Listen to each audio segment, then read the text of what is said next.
This is the 4-post rack mount installation tutorial for PFC SineWave E UPS series.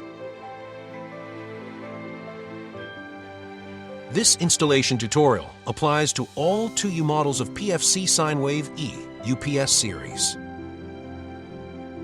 Important notice: before installation, please read the safety precautions that can be found in the user's manual, quick start guide, and/or other related documents. To start, prepare the following items, which come with the UPS unit.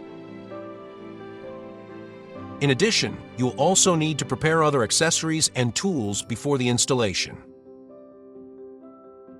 Designed for quick and easy deployment, the UPS can be set up in just a few simple steps. First, use the hardware kit provided by the server rack and 2 black truss head screws on each side to secure the UPS onto the rack. Plug the power cord to the UPS and the utility grid.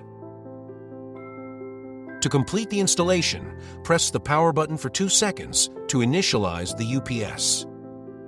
The UPS will enter line mode and be ready for use.